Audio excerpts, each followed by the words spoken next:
𝗬𝗏 Taproom is the place to play indoor golf in Worcester. Featuring 5 bays with brand new 𝗥𝗶𝗰 laser simulators and over 16,000 courses to choose from, including local courses, you're guaranteed to tee off comfortably on your favorite course any time of the year. 𝗬𝗏 Taproom also hosts indoor golf leagues year-round so you can grow as a player and have fun rain or shine. Great food, great drinks, and reasonable rates. Navigate to 𝗬𝗏taproom.com to book a bay today. Say hi to Todd, Doreen, and the rest of the staff. They'll be sure to take good care of you. Great teams don't happen by chance. They're built on trust, teamwork, and people who show up when it matters. At Massive Staffing Solutions, we connect people with opportunity and businesses with reliable talent. And we're proud to support the local communities and organizations that bring people together. Massive Staffing Solutions. People first, community always. No job is too big or too small for Worcester's best signage and display crew. Art Creative are experts in signage, banners, large format printing, vinyl lettering, and more. With work featured all over New England, they will understand your needs better than any competitor, guaranteed. If you're looking for a local business that truly cares about quality, Art Creative is here for you. Check out their Facebook page or visit them online at art-creative.com. Command has been given. And yeah, you know, it's also great because it just goes to show that there is so much depth of talent here in our corner of New England, our corner of Massachusetts, really, where you can have guys like this that, yeah, they are their local heroes. They play on Minuteman teams, potentially Worcester Dart League teams. You see them at tournaments, but you don't really know them. You don't get to see their game. And I know that Tom Curtin, if there's one guy that he's been most impressed with and one guy that has noticeably improved from the start to this point on, it's been Mike, as he gets one singles little splash in the bowl. Yeah, and this is going to be a crucial match. Joe's going to match him, so they're going to reverse the order and go again. Pool party battle. Oh, man. But this is a crucial match because winner of this takes third place. And if Mike can win it, he can continue to go on and try to win the night and take second place from Tom Curtin. So this is this one's the one right in front of, oh, and well outside. I think he's arm locked up, and I think he knows he was not quite there. So Joe Ricard is going to start us off. It's a spilled plate to pizza in the pool, maybe a spilled drink. But Joe Ricard getting things underway. Joe has been very consistent. I believe he played in the DP&E event this past weekend, but he's always giving his best. He's always playing a fantastic game, and he's really a tough guy to beat. And he's passionate about the game. He takes his darts seriously, and he wants to be the best version of him that he can be. But Mike Parissi is going to look to stomp that out, and he's going to match him with exactly a 45. So 45 average, neck and neck down the line from both guys. Obviously, there is a lot more left in the tank here as Joe Ricard finds one triple 20. A really poor second dart there, so looking to correct back into that segment. Finds the 85. So Mike Parissi now, it would be really funny if he can go toe-to-toe and match with an 85 of his own. Yep, just keep following the leader, but no, if you're him, you want to score more than that. Goes downstairs, might be a little awkward, might go to the trip 18 here. No, he does stay, so a 58, just keeping the legs going. Ern Pern saying, here we go, Joe. Aaron Glory in the chat, hanging out with us on a Monday night, no less. Aaron, that we hope that you're having a fantastic evening wherever you may be. And that's another 85 there from Joe. You can't argue. At the very least, the man is consistent. Yeah, I mean, you just got to keep plugging along, find the darts as they come, and 85s are really solid. And Mike not really able to get going here. The scoring not quite there, only an 11 scored. You know, I think the most notable game from Mike's campaign in Season 4 was that, I think he's had 2 finals appearances, both against Fred, but that second finals appearance that he had against Freddie, beautiful 140 fired in from Joe Ricard there. That second finals appearance that he had against Fred where he was pushing him. I think come playoff time, Mike Parissi is going to be a dangerous guy wherever he falls in the bracket, really. So just looking at the stats right now, Mike Parissi leads Joe Ricard in a lot of stats, including first 9, average finish, checkout percentage, in his legs against the darts. He's throwing some really, really good stuff. Yeah. He's just got to pull it all together. Joe's a hard guy to beat. But look, and that's why he's able to find that triple even after 2 rough first starts. Yeah, and if you're Mike here, yeah, you're well behind. I mean, we've been more or less glazing you up for the past couple of minutes here, but certainly well deserved as he tries to follow that first start, looking like he's going to stay on it. Can only find a ton, but if you're Mike, you're not really putting, finds 85, excuse me. You're not really putting on the alarms right now because this is Joe's set, or sorry, Joe's set, Joe's leg, finds it in the 2 darts there, so a beautiful, beautiful opening leg there from Joe Ricard. But if you're Mike, again, you're just looking to hold your throw now, make it interesting, and get yourself warmed up and ramped up for this battle that you have with Mr. Ricard. Yeah, 17 dart leg from Joe, really making a statement in that first leg. He found the scoring and then clean doubling. Just first dart, bang, bang. Just got it right there. Yeah, you know, talking with Joe these past couple of weeks, too, he's also been more or less kind of frustrated with his game because he feels like his accuracy hasn't been quite as strong. His doubles haven't been quite nearly as capable and potent as they usually are. So I feel like for Joe going into this game, going into this night, he's looking to kind of have that upswing in his own game as well. I mean, thoughts on that? Yeah, I mean, I think everyone, when you're kind of in a, I wouldn't even call it like a slump, but like a lull in your game where you're not throwing the top darts that you know how to throw, you want to try to find that momentum and get back to the game when you've been at a level. I know I've been there where I've been averaging close to what these guys average, and I hit a slump, and it's demoralizing. So I understand the drive that Joe has to want to come back and throw the darts that he knows how to throw. So 160.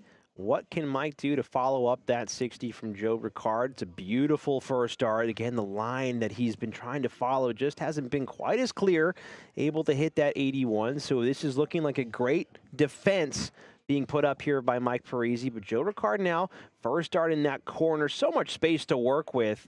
Nice little, well, guidance there from that first start. More or less playing blocker, really, but very fortunate that it didn't kick out into either the 5 or 1. Yeah, clatters low and doesn't go to the sides, which is good for him. Parissi got to be smart with his darts. Well, he's not really going to leave a finish from here, so just hit those trip 20s, get him to go. And he does find it, so 85 scored. Nice 85 there from Mike. Brings the score down to 177. Joe Ricard playing with 281. Plenty of space to navigate his way down, not able to convert on that triple 20, so trying to find his way to a 17, 57 found. Great stuff there from Joe Ricard, but he's not within range. Mike Parissi, 177, finds a beautiful first dart, so 120 remains now, looking to try and lay up. Would love a triple 20 here to leave himself 40. That would be spectacular. Can't do it, but still good stuff there from Mike. Yeah, leaves himself 80.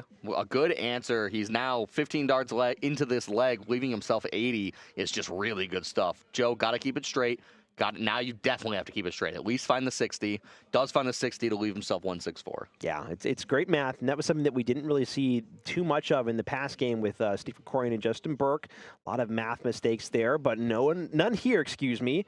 1 dart at double 20 is all Mike Parissi is going to have to work with here as he tries to find it. Not able to convert on that 3rd dart, but no worry. You feel like Joe playing with 164. It's a long shot here. Yep, the first one now does not go, so Parissi coming back for this 40, did a great job to stay just high, not drift into the 1 or the 5, which can be really problematic for people. 52 found there for Joe. 40 still remains here for Mike Parissi as he looks for another crack at this. It should be a great marker dart. Again, that point is right there. 2 marker darts could get tricky now. The flights could play havoc, and I don't think Mike Parissi can even believe that that dart did not go in. Yeah, those were well-thrown darts. He just isn't able to capitalize. So, Joe, can he steal this leg? And that is a way to do it. Does he go 20 or 12? He does go 12 for tops to steal the second leg. And what a steal from Joe Ricard. A 112 visit, 112 finish after missing the 40 from Mike Parissi. Yeah, great, calm, confident take on that 112 from Joe. I mean, and I think that's one of the strongest aspects of Joe's game is that he remains so calm. He remains so comfortable in any position. And so a 41 found there from Joe opens the door. If Mike can find a big visit, can really put a lot of pressure and potentially he can start to creep his way back into this game like he did versus Mike Kerrigan earlier on. Yeah, I mean, he's a guy that doesn't get demoralized by the game that he's playing, but he does know the standard that he plays, and 50, what's going to drop down to a 57 average is definitely lower than his standard. Joe, got to pick up the score in here. He's well in control of this set, but look at that. A little bit of wayward darts, but he splits the uprights, finds the trip 20 with the third dart, and that's just great way to make the adjustment from Joe. Paul P, 3429. You think that's Paul Pilch? It might be Paul Pilch. Is it Paul Pilch? Let us know. Might be Paul Pilch. We'll see. Saying, hey, guys, just want to say you both are rocking. A great job announcing. Thank you, Steven and Nick. I think you just buttered my biscuit for the entire night right there. That's fantastic. Well, if it is Paul Pilch, we'll get you some WPL croc gibbets, and you can put them right in your crocs. Dude, he would rock those every day of the week. Joe Ricard rocking on this trip 22 in there. He's going to go for it. He wants the 180. It's not going to go. He can only find the 140.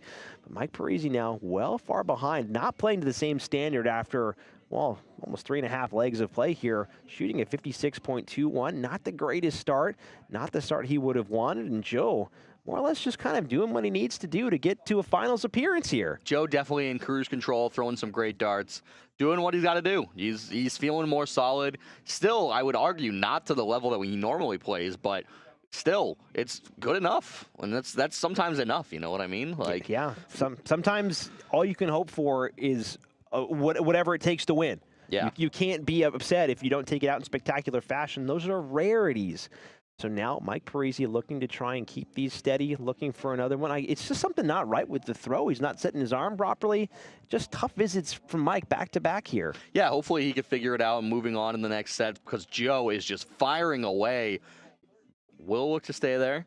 Does find another 100. Joe is just firing on all cylinders right now. Lil Red 94 in the chat says, let's go, Mike. Let's go, Mike.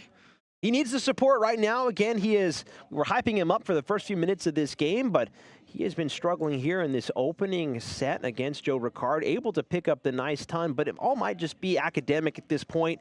It's Joe Ricard working with the 109. He took out the 112 in the previous leg, so looking to keep cleaning up. My goodness, you think he's going to take this out? Yeah, 52 left, either 20 or 12. Should go 12. He just did it. I don't know if he's got the math wrong. He's definitely got the math wrong. Because that's a bust. He's 100% got the math wrong. I think he's just now realizing that. That is a bust. He needed the 12 for tops or the 20 for double 16. So that is... Oh, it's not a bust. It's a 3 left. Yeah, he did the math wrong because he did the 20 for double 16. Wow. So awkward. Sometimes everything in your mind just gets a little cloudy and you're not able to do the simple numbers. It's okay. It just goes to show that even top guys make mental math mistakes. Joe's going to be kicking himself right here, but if there's one guy that I would put on my life to hit a 3, it would be Joe Ricard as he finds it in 2 darts. Not going to be happy that he did that, but he still cleans it up nonetheless. Days End Tavern is Oxford's hometown sports bar, always serving up great times, great drinks, and great vibes. Always open for the biggest games. Come for the people, stay for the dart leagues, pool leagues, trivia nights, live music, and so much more going on every week. Come as friends, leave as family. How every hometown bar should be. Head on down to Days End Tavern in Oxford today.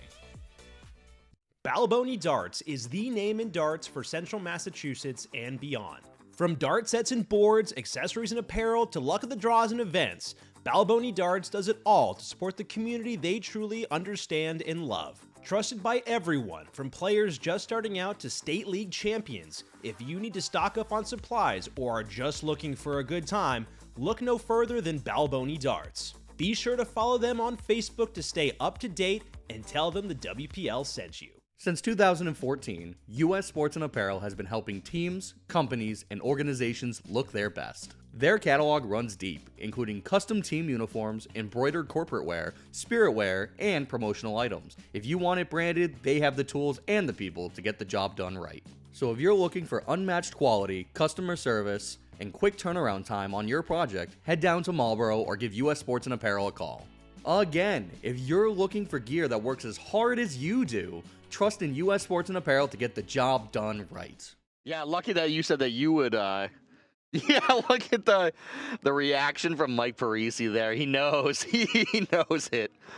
Oh man, good thing you said that he's the one that you would choose because he took it out. Yeah, I would have been banished to the Shadow Realm if he got that wrong. So I can thank Joe Ricard for my life, and also a big shout out really quick. And I do want to say this: shout out to Joe Maple for running a fantastic event over at Tee Up Tap Room this past weekend for the Energy Baseball Little League team, whatever they are, raising funds for all those boys to go out to a baseball camp. Fantastic event, great job. Joe Ricard was my partner. Fantastic guy to play darts with the entire time. Wonderful time. Yeah, you guys go in there, sandbag. Oh, no, we won every game, dude. We weren't sandbagging. No way. But I just wanted to do that quick shout out because I know that Todd appreciated it over at Tee Up. And Joe, you just did a fantastic job. We're proud of you, buddy.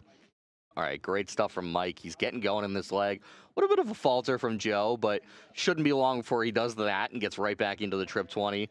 Oh, and he drifts back again, so he's still a little bit of wavering here. I mean, 70 is still not a bad visit, and Mike, again, playing from 356, so it's a lead, but looks like he's starting to get things turned around here, wants to put other darts in that bed, and this has been a little bit of a bother here for Mike Parissi. He's not been able to follow that first dart quite as cleanly as he has been in the past. But still, in a good spot with a 95 scored, he's finding the scoring more than he did in that first set. That first set he was well out of. And now he's kind of got firm control of this first leg. Yeah, and 45 found there from Joe.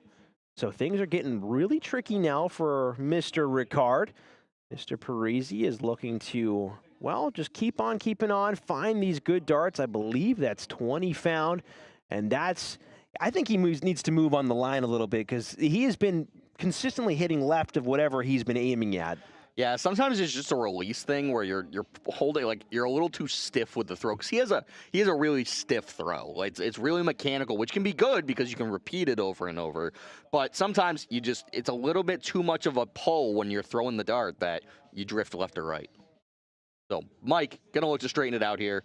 Look to aim a little bit to the right of that trip 20. Goes downstairs as he's very blocked. That one might be blocked too, so yep, trip 18, so he's gonna find the 57. Good movement around the board and just smart darts to not lose any darts. Because we saw in the first match, Fred Krueger have a bunch of darts drop out of the board, so he's looking to avoid that. And I think, if I heard correctly, Fred's not throwing his normal stems that are spinners. He's throwing K-flexes now. Ah, so the cursed K-flex. I know a lot of people have some strong opinions about those flights. I personally like them. I like the way that they fly. Something just feels right about them. But I know that they are quite stiff, and they do have a nasty reputation for kicking out violently if your darts go in the wrong way. So Joe Ricard all the way back here, really struggling in this set now. He did a great job converting 3-0 in terms of legs in the first set, but now really struggling to follow that momentum.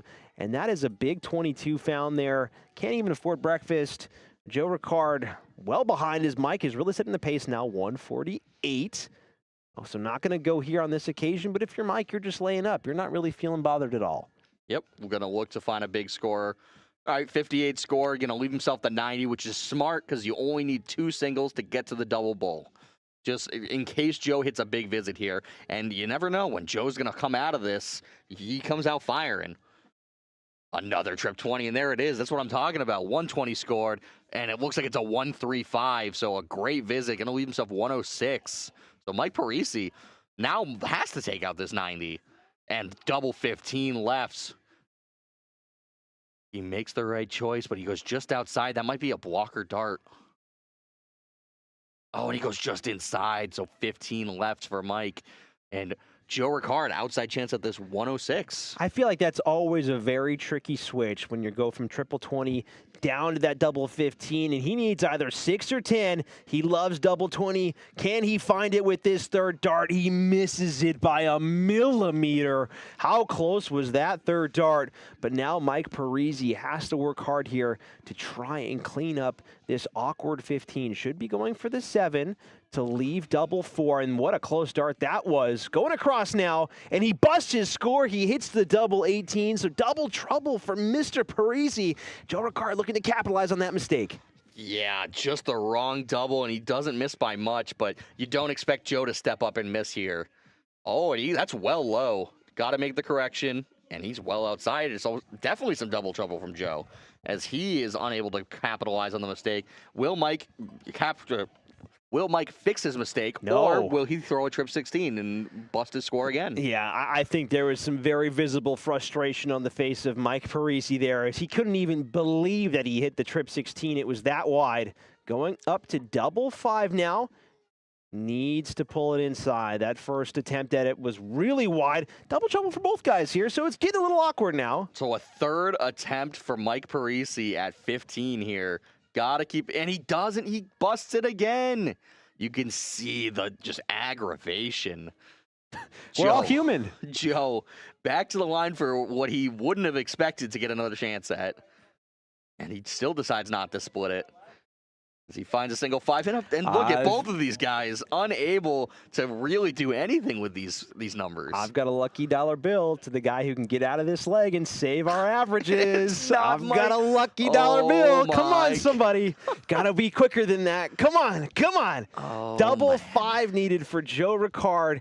Save the averages. Who cares who wins at this point? Just save the averages. Please, Joe. Please pin it. No, we go again. Oh, no. Someone turn on the Benny Hill music. Oh, my God. So Mike is going to come up to his 5th attempt at this, and he's going to bust it again. And he knows, at this point, throw 1 double 7. Do something different. Like, you got to change something. 13 double 1 is the way. Yeah, right? At least a 6 or a 4 doesn't bust you. But Joe gets it done on the first dart of his visit. But, oh, my God, neither. Yeah, there it is. There's the thumbs down. Womp. Oh, my God. What a leg. I mean, again, it just goes to show that some of the best shots in the region still have those moments. They're still human. And this game can still sometimes just be brutal to play. Yeah, this game can suck sometimes. Like, honestly, it's just not good. Amen. Say it louder for those in the back. Preach, dude. Oh, they're going to have to bounce back from that one. Everyone has bad legs, so just keep rolling. Find your scoring again. You got to get back into a different phase of the game. Yeah, I think for Mike, too, that's especially tough because Joe's won 4 on the spin here, and there's been some real big opportunities to at least steal 1. You can't win the bad leg. That's got to start getting your mind a little bit here. You got to make sure you don't panic, but also, yikes. The crucial part is that it wasn't even that he didn't win. It's that he never got a dart at the double because he could not hit a fat 7. He was back and forth on the fat number, and that's demoralizing. That really is like a heartbreaker, and I think you can start to see it in the throw of Mike as he's only coming up with the breakfast, only finding the 26. So this is a tough one. He's got to really dig himself out of a hole here. I know a certain someone named Jenny who's eating at IHOP right now. Pancake stack, wonderful stuff. Oh, man. Folks, yeah, I don't know how Nick puts up with me 7 weeks in a row. It's a miracle I haven't been strangled yet. We're not going to be invited to Denny's anytime soon. Yeah, we ruined that one, dude. I did. Oops. I'll make a compilation at the end of the season of all the Denny's references throughout the season. Yeah, just send it to him. You never know. And Mike sends that 100 in, so a great visit there. He's not having the best of games. He's trying to get back on track, back on course. Joe Ricard has just been relentless on this scoring, though. I mean, when he finds that triple 20, he doesn't move away from it. He's able to follow that line. And while he doesn't hit that many 180s, especially this season, he's still so good at collecting as many points as he can. Big 140. Yeah, he's doing what he needs to do right now. He's getting the scoring going, and you don't expect a leg like last leg where both guys missed that many doubles. So if you can get yourself down to a double, you're going to be in a good spot. For everybody hanging out with the chat, if you guys can put in the chat where your favorite place to eat breakfast is in and around town. And there's 2 triple 20s found from Joe Ricard. It just looks so good. Big 138 found there. Beautiful setup to leave tops. If you guys want to let us know your favorite place to eat breakfast, I could use a couple more spots to find some bacon and eggs in the morning. Yeah, since he's not allowed at Denny's anymore. Yeah, I'm banned from at least one breakfast place for not mentioning them enough times on a show that they didn't even sponsor. How dare they? Joe Ricard going to have 2 darts at double 10 now. And he does find it. So clinical from Joe. Really finding his stride. The scoring was there in that leg. And like I said, the doubles start to come. Yeah, this might be a quick 6-0 dump out, really, from Joe Ricard, unless Mike Parissi can mount the most improbable of comebacks. It'll take a lot from this point on to upset Joe Ricard, who's been playing with the lead and hasn't really looked back the entire night. Fair play to Joe. He's just been playing a steady game. Yeah, I mean, he'll be frustrated with that one leg, and I think he won't like the 67 average, but I think the fact that you're averaging 67 with how bad that last leg or the 2 legs before were, you're gonna be okay with it. You know, get through, win the game. I mean, if you're shooting close to a 7, you had an atrocious leg like that really brought the average down, I don't think there's that much to be upset about. Aaron in the chat says, is there even a Denny's around anymore? I don't know. I don't know about around here. You should know that if you want them to sponsor us. Come on. Carl's right next to Days End Tavern. Excellent choice. Shout out to Days End Tavern. A fantastic play darts. Drink. Have a great time. I think they do this, what is it, Club Gino? It's dead. Oh my God, I'm messing it up. I know this in my heart, but I'm not getting the name right. 𝗪𝗲𝗀𝗀𝗀 into the trip 20 here. He has Club found Den. another one. Can he find a third? He finds a 140 though, so getting that scoring up. It's Club Den with DJ Gino. Fantastic time, guys. If you haven't gone, you guys should absolutely go. As Joe is going right back again in this triple 20. 2 in there looking to fill it up. 180 found there from Joe Ricard. Finally, looks at it 3 times tonight, finally converts on it. Yeah, Mike can't find it, and Joe goes, here's where it is. It looks just like that. So Mike looking to answer back, going to try to put himself in a good position. Got to at least keep the dart straight, and as I say that, now he's got to move. He doesn't. Only a 45 scored, so 6 darts from 𝗏6𝗏 to take the match. Yeah, and this would be a spectacular take. It's very tricky to start this sequence. He's not able to get it done. Aaron says, Libya's dish. Actually, I like that. Solid choice, Aaron. Very, very respectful answer. And he's able to find that single bull, so he's just kind of salvaging the visit. Mike, if he finds a ton or even a ton 40 here, he's in a great spot to put some pressure on the shot. Yeah, got to find that scoring. Got to get it going, and the 5 is not going to help you out. It's not where you want to be with your first dart or the second, so you think Mike's race might be run here as he only finds the 17. That is a tough visit. Yeah, this has really been a tough game here for Mike. He certainly has a lot more on offer than what he's presenting to us right now. 15 scored, I believe, leaves 96. So looking at triple 20 now to leave double 18. 95 is getting a little awkward. He's going to go downstairs. And even if he did find it, I still think he would split next time looking because Mike's on 159. Yeah, no finish on the board for Mike Parissi. Poor visit from Joe, but he'll be able to capitalize with a 76 left. All Mike can do is hope for a mistake and hope he can knock himself down to a better position. And he's not going to do it with the 1 there. And he does find the 81, though, so he's going to just put a little bit of pressure on Joe. But Joe, 76 for the match here, trip 20 for double 8s. That one's barely hanging in there, and he's just going to walk it in. A great marker dart. And he's not going to find it, so can't finish it with the 76. Mike Parissi with a chance at 78 now. Yeah, and the game goes on, and Mike Parissi looking to extend his life here in week 7. 60 remains now, has to be clean for 1 dart at tops. Can't afford to miss, and he drops it low. It refuses to go, and you got to feel that Joe, with 3 darts in hand, he is going to clean up this double 8. He's taking aim, and he pulls it inside, so going all the way across now to double 4. And wow, he's so close right there, right on the wrong side of the wire. Converts on the 3rd dart. Fair play to Joe. That is a 6-0. 𝗬𝗪 Tap Room is the hub of darts in central Massachusetts. With close to 30 dartboards to play on and the biggest Friday luck of the draw around, you're guaranteed to see some friends or make some new ones every time you stop in. Additionally, 𝗬𝗪 Tap Room hosts many Worcester Dart League and Minuteman Dart League teams in all divisions, making it fun and inviting for a wide range of players and skill levels. If you're looking to develop your game, why not try and play in one of the many weekly leagues from cricket to long format 501? You're going to grow as a player and have fun doing it. So if you're serious about darts, stop by 𝗬𝗪 Tap Room as soon as you can. Say hi to Todd and Doreen and the rest of the staff. They'll be sure to take good care of you. 𝗬𝗪 Tap Room, 70 James Street in Worcester. See you there.